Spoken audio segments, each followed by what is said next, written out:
start to look in your life for places where maybe you're believing lies about yourself. There might be things that you believe about yourself that someone's told you, that you've read, that just maybe even just came into your own mind, that aren't even true about you. Like things that you tell yourself, like I am hopeless. Um, I'm not full of potential. I talk about how in that community in particular, El Cañon, but it's applicable to anyone really, anywhere you are in the world, that many people there have just accepted that life can never change, that nothing can be different, that I was created for a life of less than. And when you start to see your world that way, it can really impact the way that you live, and you may not even realize it. So look for maybe some lies that you're believing, and then look for truths to replace those lies, to say, no, that's not the truest thing about me. I wasn't created for a life of less than. I am full of potential.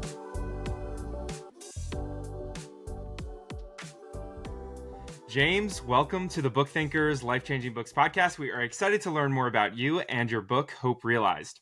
I'd love to start with asking what inspired you to take your first life-changing mission trip to Nicaragua in 2007? Yeah, thanks, Luke and Nick. Great to be with you guys. And that's a great question. So, 2007, I actually wasn't necessarily desiring to go on my first life-changing mission trip. My family had traveled to Nicaragua the year before. Our church had started traveling down there with an organization called Orphan Network, and we were visiting an orphanage, or they were, I should say, visiting an orphanage. And they came back from a trip in, I think, July 2006 and said, James, you need to really go. And I was kind of like, I don't know. I'd rather be the guy that sends the check, that helps people that want to go to Nicaragua, than the guy that actually goes there. I was in finance at the time and kind of imagined myself in that realm. And so they bothered me and pestered me enough that I was like, okay, I'll go, fine. And so in 2007, that summer, I went, but actually went 2 days later because I decided that a wedding of a friend was more important than traveling to Nicaragua. So I ended up going down and meeting them there a couple of days late. And it definitely was life-changing. That was the beginning of a life-changing part of my life. Life-changing part of my life that really made a big difference. So yeah, good question. Yeah, so I'm curious. You talk about you heard a voice that said, "Where are you going?" Can you expound upon that and what that experience was like? Yeah, so this was a few years later in 2011. So I've been traveling down quite a bit to Nicaragua. Actually, my parents had adopted my now sister Emmeline at 15 from the very same orphanage we were visiting. And I started traveling down more following that time, where my mom was actually living there for a little while. I started to learn a little bit more about Nicaragua, the economics, the poverty, and really started to become more interested. And so I would spend extra time at the orphanage, actually staying there in the orphanage for a few days after the team would leave. And so I'd gone on a hike with some boys up this hill they called the montaña, which is like mountain in Spanish. And so we would hike up the hill, and it had really an overview, a look of the canyon. The community there is called El Cañon, which is canyon in Spanish. It's a very impoverished community. You would have no idea it's really there if you were traveling up the road next to it. It just kind of falls off a cliff in a sense.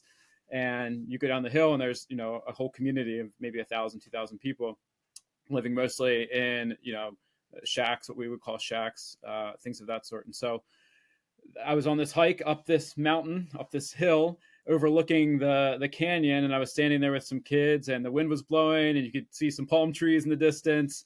And I was just kind of standing there, and these boys, maybe 8 to 15, let's say, running around me, and looking around, and just kind of heard an inaudible voice, the closest thing maybe I've heard to the voice of God, in a sense, that said, "Where are you going?" And it took me by surprise because I wasn't thinking about that. My first thought hearing that was actually, I'm going to get on an airplane tomorrow and fly back to Baltimore, where I'm from. And but I started to explore that. So I started to say, well, that was different. That was a different experience. Maybe I should try to understand what that's all about. Really, I'd gone through a process over the years prior to that of saying, hey, if God calls me to go somewhere, calls me to do something, I'm going to do it. I think life is really found there. And so I thought, well, I should probably pursue this. If I say that, I should probably pursue it, given that that's my view of life. And so, yeah, that was the experience. And it really took me by surprise, to be honest. I didn't expect it at all. James, I know a lot of our audience, they're They're young professionals based in the US. Maybe they Hmm. haven't had an opportunity to travel the world very much. I love travel as a form of personal development because as I started to travel more in Central and South America, as well as the Caribbean, you do see a different form of life, a different lifestyle. You realize that not everything is as it is in the US. And so, for somebody that is listening today and they haven't traveled very much, like what are some of the shocking things that the average person might not realize about Nicaragua and the life and the poverty that a lot of people experience? Yeah, that's a great question. Yeah, I would say, well, certainly, as I'm sure you've experienced and articulated to some degree, it will really open your eyes up about life, the world, and yourself. It'll really change how you see things. And having traveled there initially in 2007, as you said, I kind of thought maybe I had an idea of what it was all about, what poverty was all about, what life would be like there. But as I spent more time there and started to develop relationships, I found that certainly the culture is different there, and there's a lot to learn from that. People aren't quite as worried about getting things done at the exact moment they're supposed to be done, or a meeting starting at the exact moment a meeting is supposed to start. The term "más o menos" is very popular in Nicaragua, and I was frustrated by that because I'm from the East Coast of the United States, and I'm kind of used to, okay, meeting starts at 1, it starts at 1, but there it's not so much that way, and I started to appreciate it at the same time, and so I started to understand, well, there's more to it. It's about relationships, it's about people, and so as I started to develop relationships there, I learned that people in Nicaragua really care about people. They really care about each other. They really care about their community, and there's that relational element is more important than getting something done by any particular time. And so that was really helpful to learn for me.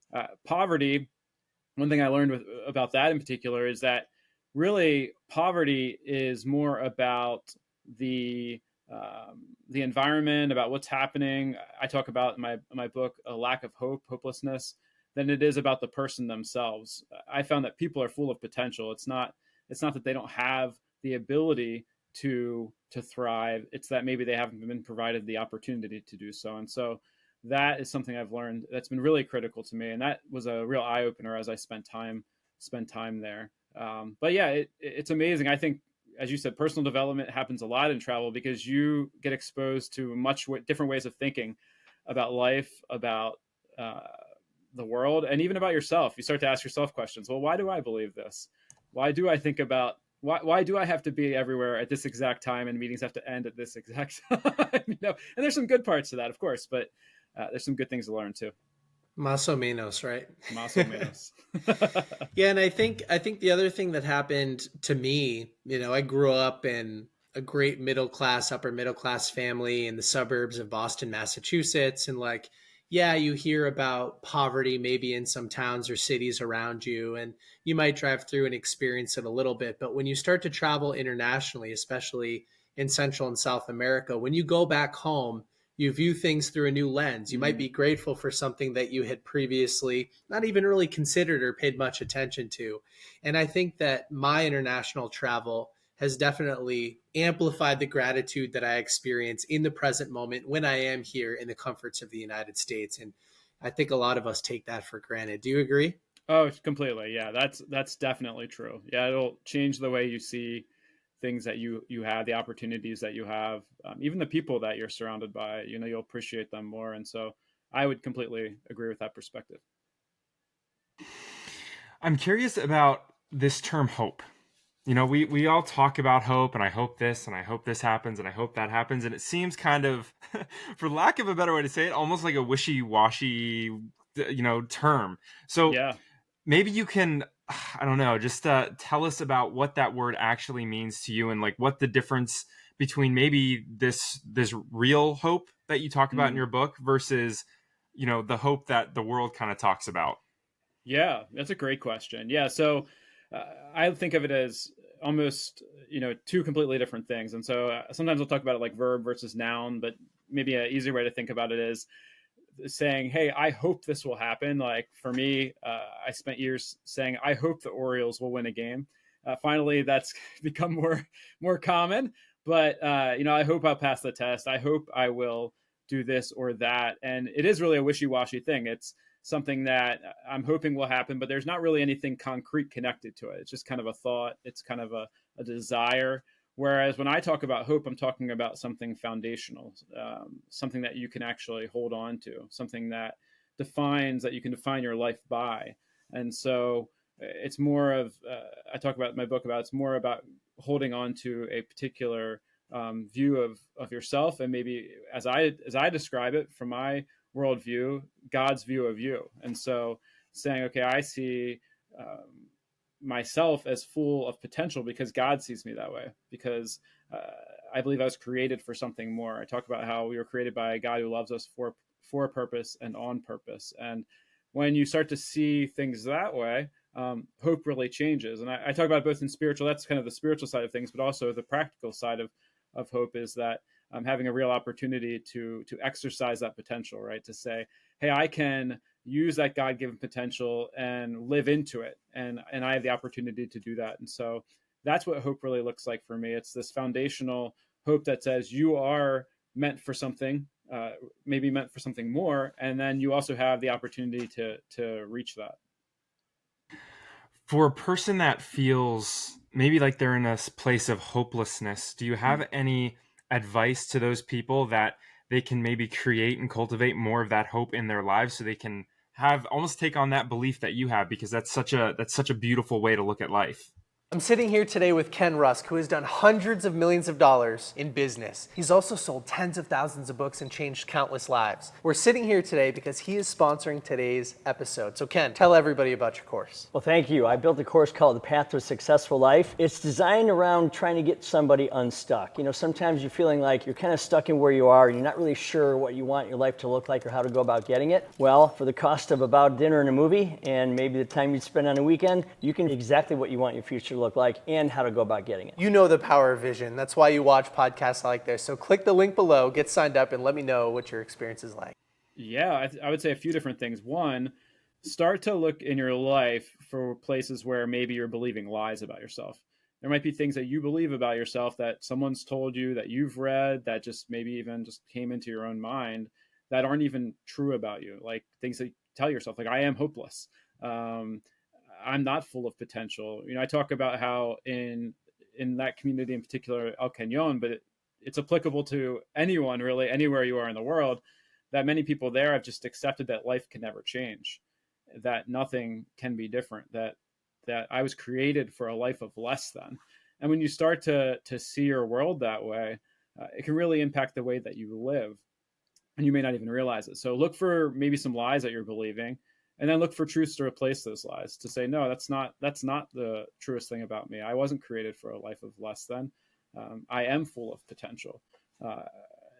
Going through and examining that, looking for ways to replace the lies with truths that speak to that God-given potential, that speak to that hope that can be foundational, will really make a huge difference to someone. And then I would also say, get out and maybe start to try to bring some hope to someone else. Oftentimes when we see people's lives change, it can give us hope for ourselves, because we think, well, if that can happen for him or her, that certainly is a possibility for me. And sometimes we get so stuck in our own mind that we can't move beyond it without getting out and helping someone else. And so that's made a big difference for me. I think part of the reason I continue to work in Nicaragua and try to create hope for others, try to make a difference in this world, is that it's a selfish thing in some ways. Not all of it, but some of it is, hey, I know my life is better off because of it. And so why wouldn't I do that? So what's an actual conversation look like when you go into a community, a poverty-stricken community in Nicaragua, and you want your community-led efforts to start happening and kind of build hope? Like how does that actually happen, boots on the ground? Like, what does that look like when you start to have conversations with people and you try to install hope back into a community? Yeah, that's a great question. So it starts by building relationships, really. So it starts by getting to know people, understanding them. You said community-led change, which is a great way of putting it. It's figuring out, okay, who are the people that are here, and then what assets already exist within the community? What do they already have? because a And lot of sorry, what James, is this happening in Spanish while you're there? So you speak fluent sometimes it is Spanish? nowadays more so. When I first moved there, that's kind of a funny story. So when I first moved there, I thought I knew Spanish, and then I realized, oh no, I don't. All those years of high school and college Spanish that I didn't use for 10 years have gone away. And so yes, many times now, I'll tell you, we have staff. NicaWorks organization I work with has staff in Nicaragua now, and they're Nicaraguans, and they are doing this all the time, and much better than I would be. So because of that community connection, right? They already know the culture. No matter how long I go there, even live there, there's still a little bit of a barrier to some degree, and so having people that are local is super important. But yes, so we're going in Spanish. Sometimes, in English with translators, but often in Spanish, and saying, okay, let's build relationships with the people that are here so that we know them and we know what already exists here, what assets exist. Is there land that maybe could be used to develop? Is there skills within this community that we could maximize? Is there people that already have a certain perspective of hope? Are there pastors that we could connect with? Are there community leaders that already have a vision for their community, that desire change, that maybe don't have the resources to exercise that? And so we're developing relationships and trying to understand, okay, what is it that exists? And then by doing that, we're able to figure out and work with the community to understand, okay, so what pieces can we bring to the puzzle, and or partner with someone else to bring to the puzzle. So for example, it might be we created a sweet corn operation called Frutiver, and it was, hey, there's this opportunity, this market that exists. Sweet corn's a niche crop in Nicaragua, which is funny coming from the United States, where it's kind of grown, all over the place to some level at least. And hey, there's this opportunity to grow sweet corn, but the people don't have the resources necessarily to do it. And so we were able to come alongside and partner in that way. And then also develop relationships with people that had a certain perspective. Hey, I believe in the people of Nicaragua. I believe in these particular people in this particular community, that they have God-given potential. And that's really, I tell you what, that's a long-term process. That's not like a, hey, if I were to say, hey, Nick and Luke, you have long-term God-given potential, you might say, you don't really know me, which would be wise.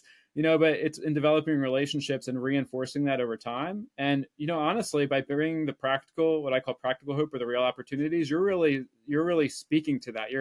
You're saying, I believe in you enough to invest. I believe in your God-given potential enough to invest in you. And so by developing those relationships over time, you create conversations.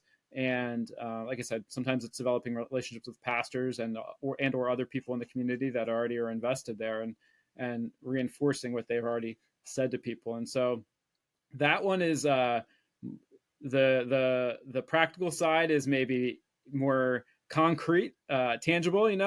The other side is a little bit more subjective. It's a little less concrete, but it's real, and it happens over time, and it's again a process. So that typically is how it works. That's amazing. And like you said, it's all about relationships at the end of the day. And I think that's true here in the US as well. Mm-hmm. I'm interested to know maybe your opinion or perspective on the difference between this hope that you're giving these people in Nicaragua and maybe people here in the US, because, they're dealing with extreme poverty, right? And here we might be dealing with, we don't get the latest iPhone. So what's your just perspective on here versus here versus Nicaragua, the US versus Nicaragua, as far as like giving people that hope? Do we need similar things? Is it different? Like, what's your perspective on that on the whole? No, that's a great question. Yeah. So when we talk about poverty, whether it's, poverty in the physical sense, what we often think of as poverty, lack of food, lack of education, lack of housing, in many ways, whether it's in Nicaragua or the United States, or it's poverty in the more, if we would call it spiritual or that's probably the best way I could say it, spiritual sense, in that, hey, I don't think there's anything for me in this world. I don't have any hope. Whether it's one or the other, the way I like to think about it is almost like an iceberg, is the way I like to describe it. So we often think of addressing what we can see on the outside. And if you know anything about an iceberg, about 90% of what an iceberg is exists below the surface of the water, right? So we spend our time oftentimes addressing the 10% above. And that can be true whether it's, poverty in Nicaragua, or it's somebody, a kid or an adult that's like, hey, I'm just feeling hopeless right now. Either way, it can be that 10%, 90%. And what I encourage people to do is say, we need to address the 90% below the surface. And that's where I believe the hopelessness exists. And that's what I call it. And I actually refer to it as a lie of hopelessness, whether it's practical hopelessness or spiritual hopelessness. It's the belief that I was created for a life of less than, and that there's no opportunity for me to move beyond that. And so it's in addressing that underlying hopelessness, in saying, okay, so what is it that's missing here? And maybe the person that's living in the United States, they might have everything they need practically, right? But they just don't have what they need to believe in themselves, to believe that there is God-given potential, to believe that their life matters. And so it's saying, okay, what is missing? What is missing here? Is it that they need someone to come alongside them and say, look, you're feeling hopeless. You believe you're hopeless. Let's change that perspective. Let's, like I said, eliminate the lies in your life. Let's speak some truths into your lives. Let's reinforce this God-given potential that you have, and in that way activating that hope, that spiritual hope, that belief that you're created on purpose and for a purpose. Or it might be practical even in the United States, right? So it might be hey, this person believes in themselves, right? I mean, there's poverty here just like there is in Nicaragua, but they need somebody to come along and give them a real opportunity. There's a lot of communities that don't have the resources they need to necessarily do that. And so it's coming alongside and saying, well, maybe we can provide education where education is lacking. We can provide investment in business where that's lacking. We can provide training, vocational training in some form where that's lacking. I don't know what it is. It's really community specific, which makes this all very messy, right? But yeah, it's coming alongside and saying, what is it's missing? Maybe it's both in some cases, and addressing that. And when we address those two items and really activate that hope, I sometimes, again, kind of going to an analogy, for me, it's almost like a volcano, which is why there's a volcano on the front of my book. It's that hope can make a huge difference in someone's life, and it can actually impact everyone around them. And so if you can really figure out, okay, what is it that's missing? Where is the hopelessness? Where does it exist? And then address it with either practical, spiritual hope, or both, through a real opportunity and a reframed identity, then, it can really change things. Yeah, it's interesting. A lot of times in sales books or business books, habit books, they talk about the difference between a lead indicator and a lag indicator, right? And so the lag indicator is what people try to address a lot of the time. I have this big goal. I want to make a bunch of sales. I want to eliminate poverty. But the lead indicator is what's creating the lag, right? It's the directly influenceable activity or mindset. And the lack of hope, that's what you go and influence. The other things are symptoms, they're outcomes, they're the result of a lack of hope. So it's a really interesting take. Just kind of my own summary of it a little bit. That's James, great. when did the book come into play? And tell us also about the 50% royalties piece for each copy. So the book, really, as I came home, so I lived in Nicaragua from 2012 until 2015.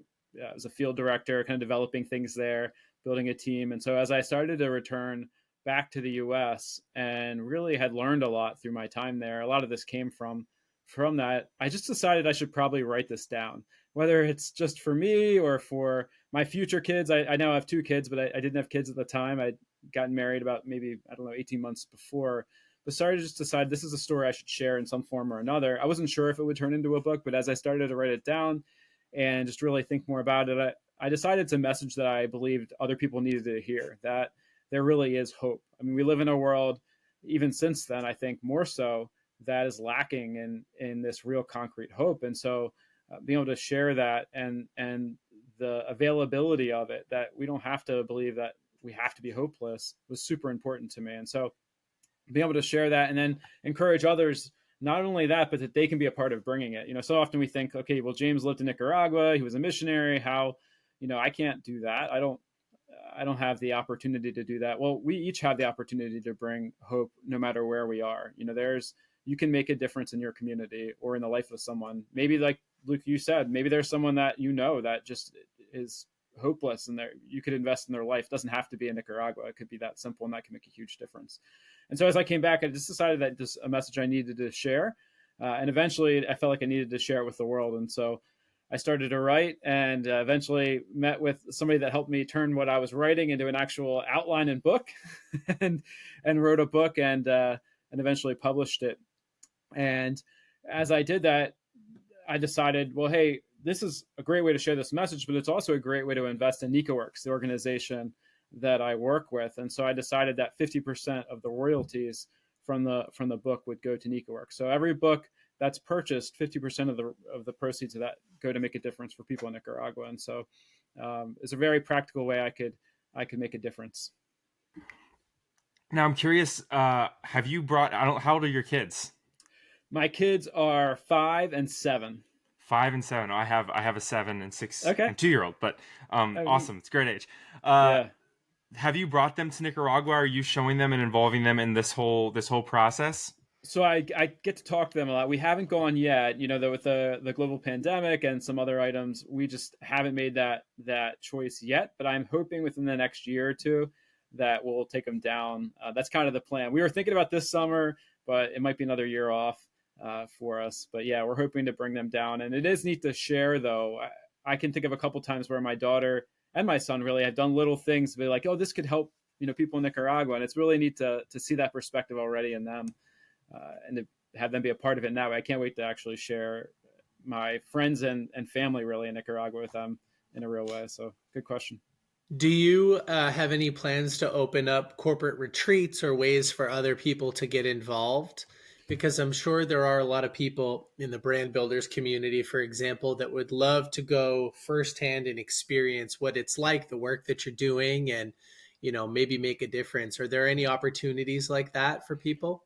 Yeah, we do actually. We'll do trips down twice a year. So in July and then in January, we do go on trips down to Nicaragua. And if you go to NicaWorks, our website, and you reach out through the contact there, that's probably the easiest way, or you can email me at james@jameshville.com. We can get you connected and tell you more about it. But certainly we're open to those opportunities, whether in that form or another time of the year, because it can be really life-changing and make a big difference. So. I'm just curious real quick, what does an experience like that do for somebody? Like, is it a week long? What are you doing while you're there? Rough costs. Maybe you don't want to get into the cost piece because I'm sure it'll change over time, but I'm sure there are going to be people that are interested, like, hey, I want to go experience this. Yeah. So typically what we do, our approach is we want to go and work alongside and partner with the work that's happening. So sometimes mission trips are more focused on, okay, you're going to go, and this is my first experience. You're going to go to an orphanage, you're going to hang out with the kids, and all, which is great. But we've decided in our particular model that we want to go and work with the NicaWorks staff. So we come in and say, okay, so what's going on right now? Hey, we're growing corn. We're helping to develop this corn operation.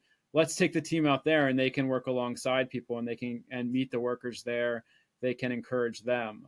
We'll go to a community called Bluefields on the East Coast, and there's some work happening there, and we partner with a pastor over there, and we'll go out and do a little bit of more relief work, if you were to call it that, maybe providing food for a community. But a lot of what we do is we come alongside the people that are working and encourage them, and then learn about what's happening directly from them, as opposed to doing a lot of building a house or work ourselves. I mean, we will do work there, but it'll be work that our team in Nicaragua says, hey, this is what we need right now, and this is how you can partner. So a lot of it is learning and working alongside the people in Nicaragua. So that's typically our approach, and then getting the chance to talk about it. So yeah, that's amazing. And is that typically like 1 week or something? 1 week. I'm sorry. Yeah, so it's 1 week, and I would say it's typically between, let's just say $1,200 and $1,700, depending on the trip, airfare, all of that. So yeah, I try to be a little vague on the cost, but that gives you a little bit of a handle on what we're doing when we're there. Wow. So it's amazing. Yeah, I'm excited to follow up and learn more about that personally. Yeah, cool. That'd be great. I would love you. This is like way out of left field, but I think it's a really cool story that I heard, I believe, on another podcast a little while ago. Okay. Experiencing Christmas with Nicaraguans. Can you tell me, just unpack that story? Because I think it's really like, it's just such a great, it's a great one. Yeah. So, you mean actual Christmas in Nicaragua? Yeah. So I actually haven't, funny enough, I haven't actually spent Christmas there. Oh, okay. However, I did have a couple of experiences related to Christmas. Well, one I spent, which this is kind of interesting. I've spent Thanksgiving there, and we've made Thanksgiving dinner in Nicaragua, which is kind of a neat experience and different, which is kind of fun to share that tradition of just being thankful there. But one experience I did have when I was there was there's an organization called Operation Christmas Child, and they deliver shoe boxes to Nicaragua. And that might be what you're referencing. And so I was there one time, and I'll tell you, I've been a part of packing shoe boxes. I have a friend that's really into it, and he had a manufacturing company, and they would open their manufacturing lines to pack shoe boxes. So they do like 20,000 shoe boxes, and they'd send them down. And I'd done that a few times, just kind of as a volunteer, supporting my friend, and just being a part of maybe making a difference in the lives of some kids. And so that was neat and always kind of a fun time, but I never connected the two. I wasn't like, okay, well, I'm going to go to Nicaragua and I'm going to see the Operation Christmas Child.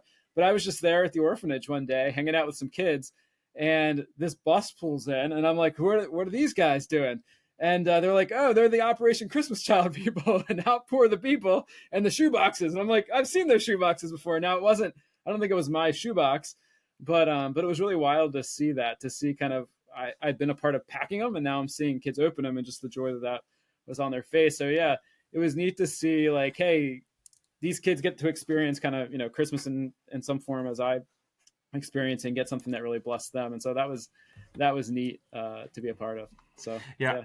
I love that story because I think sometimes like we do these things. I've done that before, the Operation Christmas, and sometimes we just do these things and we're like, we don't really know if it's making a difference. Like we're hoping hoping, there's that word, hoping it's making a difference, but we send those things off. But it's so cool that you could actually see that experience like come to fruition. It's like full circle. It's like, wow, these things actually do make a difference, and there's a lot of good in the world. And I love that perspective. So just for people listening, if you're doing things like that, keep it up, because it does make a difference. And I think that's like, for me, that was kind of the point of that story, is that this thing opens, like these things that you're doing over here can have an impact on lives, hundreds, thousands of miles away, which is just so awesome. Nick, did you have any more questions that you want to ask? Because I can ask a couple more and then we can start wrapping things up. But I'll ask one final question, James. Over the course of your own practical and spiritual development, are there any books that stand out as favorites for creating a lot of change in your own perspective on this world that we live in, and the impact that you can have on it? Oh, that's a great question. There's a lot, I would say, probably, but there's one in particular I read in the past year called Man's Search for Meaning. And so good. Yeah, it's an awesome book, and just it's written obviously in a concentration camp, or from that perspective, and so it just really reinforced this idea of the role hope plays in people's lives and how important it is. And so that was really life-changing for me, even as someone that already kind of, I think, agreed with what he was saying. That you would have that perspective of someone that's in really about as hopeless of a situation as you could be in, right? That observed the difference hope would make in the midst of that. I would say it's a book that anyone should read. Yeah, my favorite lesson from that book is something along the lines of, when you have a strong enough why, you can bear almost any how, or something like that. Oh, that's great. So just it aligns with your message of reinstalling hope, and then the lag, that the result of that hope is a better life, a more fulfilling life potential. Yeah. And I think that's a beautiful message. Great. All right. So I'll ask two more questions. The first is, where can people go to get more involved in what you're doing and find out more about you? Yeah. If you go to my website, jameshbelt.com, you can connect with me. I can get you connected to NicaWorks. NicaWorks website is NicaWorks. You can learn about my book, Hope Realized, on the website. It's available Amazon, anywhere you can pick up books online, and love to connect with you. I actually have a resource on there called 5 Foundational Steps to Making a Real Difference in someone's life. And so that's another little resource you can use to get started. Perfect. I'll make sure we link that all in the show notes. All right. This is the final question that I like to ask all of our guests.